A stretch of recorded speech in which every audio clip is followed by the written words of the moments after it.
Aujourd'hui, je suis au bord du canal de la Marne au Rhin, près de Saverne, où je vais me faire une pêche typique de canal.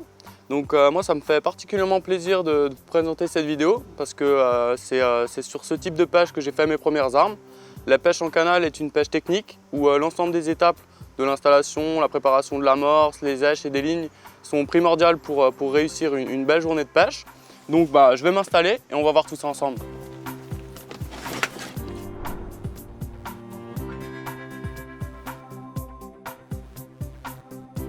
Voilà, je me suis installé en fait proche de l'écluse. Donc bon, là on est à la belle saison, en été ça a moins d'importance, le poisson il se promène plus le long du canal. Mais c'est par exemple en hiver, c'est primordial de s'installer proche des écluses. Souvent les poissons se regroupent à ces endroits-là. Donc là, je me suis mis près de l'écluse et je pense que ça sera intéressant. Il y aura quelques plaquettes, des gardons, ça va être une pêche sympa.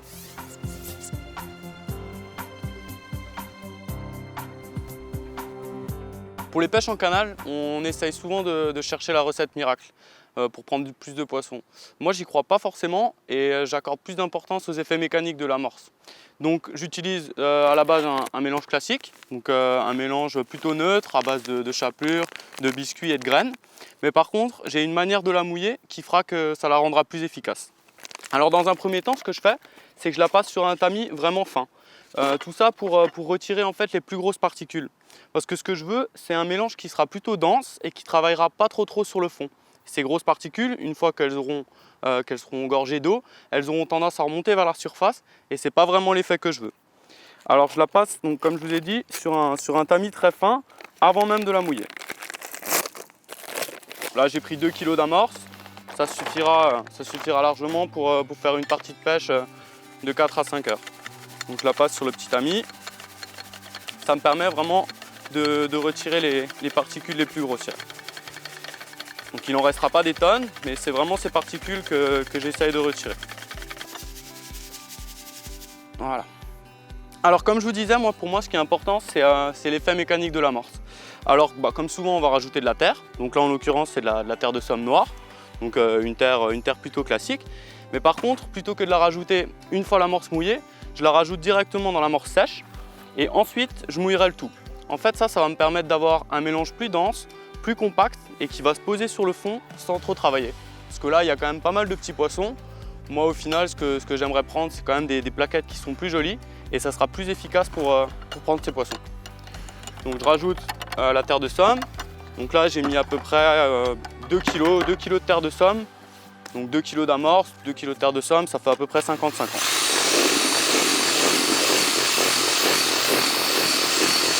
Donc je mélange une première fois le tout et ensuite je rajoute l'eau. Donc j'y vais progressivement, surtout quand on rajoute la terre avant, c'est important, sinon ça nous fera vraiment des grumeaux et c'est pas du tout ce qu'on veut.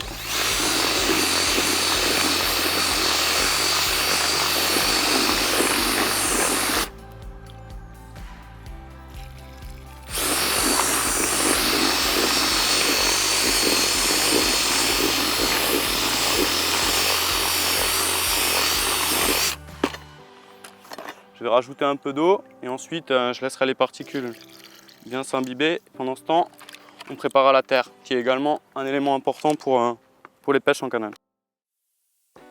Alors, pour les terres, j'en utilise de 2 types. Tout d'abord, je vais utiliser une terre de somme classique, claire. J'en utilise pas beaucoup en fait, elle va juste m'être utile pour faire un appel de poisson. Je vais faire ce qu'on appelle un tapis de terre. Donc je vais l'effectuer sur mon coup de bordure, pas au large. Mais c'est vraiment, là j'ai utilisé à peu près 1,5 litre de terre de somme. Donc ça, c'est vraiment de la terre, je l'ai tamisée fine, mais il n'y a pas besoin de la préparer plus que ça. Par contre, pour le rappel, je vais utiliser ce qu'on appelle une double terre. Alors là, en fait, ça nécessite un peu plus de préparation. Mais si on suit, on va dire, les bonnes étapes, il n'y a pas de problème, ça se fait facilement. Alors j'ai préparé environ 1,5 litre de terre de somme noire que j'ai tamisé très fin. Et un peu plus, je dirais, 3/4 de litre de terre de rivière. Donc en fait, le mélange des deux, ça me permettra d'avoir les petits grumeaux qu'on cherche pour faire une double terre. Et je trouve que on va dire, ces proportions sont vraiment bonnes. Je mélange la terre de somme avec ma terre de rivière tamisée très fine.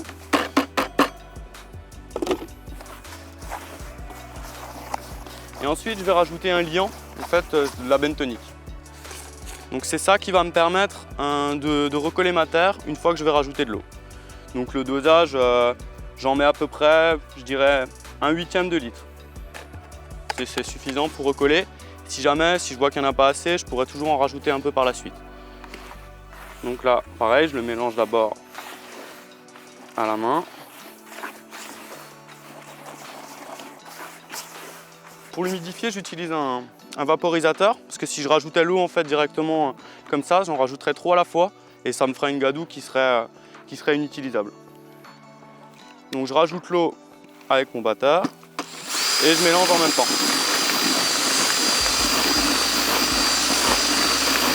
Il faut vraiment y aller progressivement et en fait ce qu'on va rechercher c'est des grumeaux. Donc là on voit que la bentonite elle n'a pas encore fait effet, mais ça va venir, donc il faut encore rajouter de l'eau.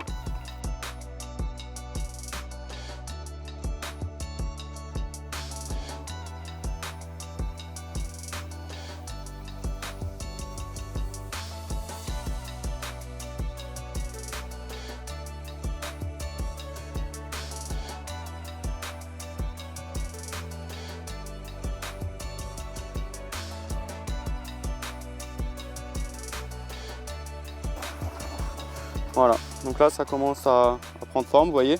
Donc en fait on a notre terre, elle s'est agglutinée avec la bentonite et ça nous fait vraiment une multitude de petits grumeaux. Donc la terre elle sera très lourde. Par contre quand je la serre, donc elle descendra vraiment pile sur le fond. Elle ne va pas travailler, mais par contre vu que c'est en fait un ensemble uniquement de petits grumeaux, l'eau va pouvoir, on va dire, s'intercaler entre les grumeaux et au final au fond ça va se déliter assez rapidement, rester plaqué sur le fond et délivrer les éches vraiment progressivement tout au long de la partie de pêche.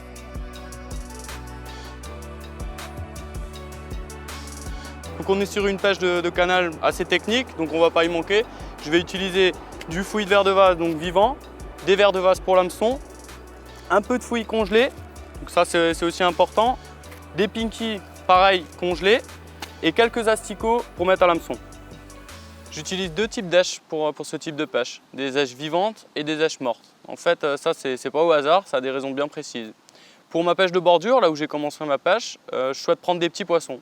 Donc pour amorcer le départ et pour rappeler, j'utilise du fouillis vivant que je mets avec de l'amorce. En fait, ça me permet d'avoir un mélange plus attractif, plus actif, qui va attirer les petits poissons. En revanche, au large, je compte prendre plutôt des plaquettes, donc des poissons qui se nourrissent sur le fond, et à cet endroit-là, je veux éviter les petits poissons. Donc à cet endroit-là, je vais utiliser plutôt des èches mortes, donc du fouillis congelé et des pinkies congelés, que je vais mettre dans une double terre qui, pareil, n'est pas active. En fait, ça va me permettre de bien recharger mon coup et d'éviter les petits poissons.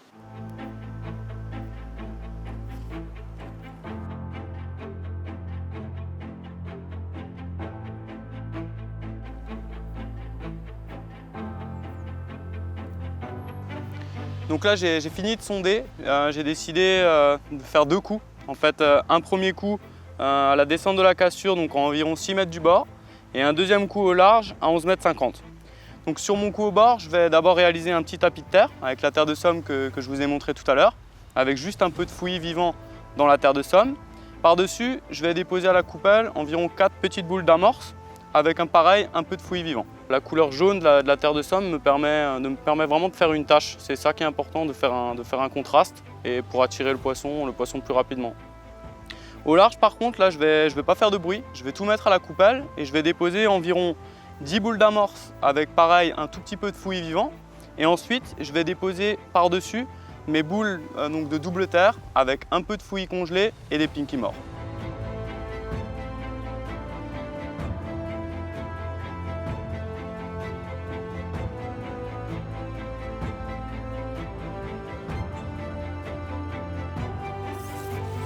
Aujourd'hui, je pense que la pêche elle va se faire en deux étapes. Donc, tout d'abord, en bordure, je compte prendre, il y a pas mal de grémis, des perches, des petits gardons. Donc c'est pour ça que j'ai fait un coup plus proche pour pouvoir les pêcher rapidement. Et je pense qu'au bout d'une heure et demie à peu près, les plaquettes et peut-être quelques brèmes, mais je pense pas, plutôt des plaquettes vont s'installer sur le coup au large. Donc ça va me permettre en fait de pêcher dans un premier temps au bord pour les petits poissons et ensuite espérer de prendre des poissons plus jolis sous la grande canne. Donc là, ça fait à peu près 1 heure que je pêche. J'ai pris environ une cinquantaine de poissons sur mon coup à 6 mètres. Donc des petits gardons, quelques perches, des grémis. Donc par contre là, je pense qu'il est temps d'aller voir au large à 11,50 m. Je pense que les plaquettes ont eu le temps de s'installer. Donc je vais changer de ligne et on va aller voir tout ça. C'est pour ça aussi que j'ai préparé plusieurs lignes en fait, pour m'adapter déjà dans un premier temps aux différents types de poissons que je compte prendre, mais en plus aussi pour m'adapter aux conditions. Parce que là on est sur un canal, on est proche de l'écluse, il va y avoir des courants d'eau. C'est important d'avoir plusieurs types de lignes, types de flotteurs, mais également des grammages différents pour m'adapter aux poissons et aux conditions qui vont changer.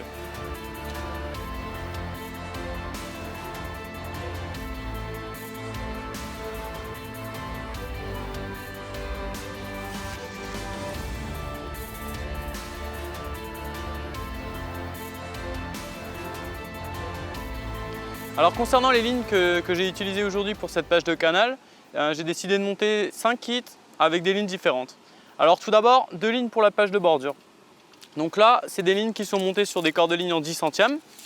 Donc la première, c'est avec un flotteur assez sensible, avec une antenne métal de 0,40. Donc ça me permet de pêcher, on va dire, en conditions normales, quand il n'y a pas de courant et que je peux pêcher vraiment propre sur l'amorce sans tenir la ligne. Donc là, j'ai une plombée, on va dire, aussi classique. Un plomb de touche environ 15 cm de l'hameçon, un plomb intermédiaire pareil à 15 cm et le reste de la plombée 5 cm au-dessus. Au niveau du bas de ligne, j'utilise un bas de ligne en 7 centièmes avec un hameçon de 22. L'autre ligne, en fait, elle est très semblable. C'est même type de plomb, même corps de ligne. La seule chose qui diffère, c'est la forme du flotteur. En fait, j'ai mis un flotteur plus trapu et plus lourd, donc de 0,80 g, donc le double, pour pouvoir pêcher quand même proprement quand il y a des bassinets, quand il y a un bateau qui passe. Ensuite pour le large, donc là c'est des lignes que j'ai montées plutôt pour pêcher les plaquettes. En début de pêche, j'ai utilisé une ligne un peu plus légère quand même. Donc là c'est une ligne en 0,60 g. Elle m'a permis de prendre des poissons au départ quand ils n'étaient pas vraiment fixés. Donc avec une petite antenne en fibre.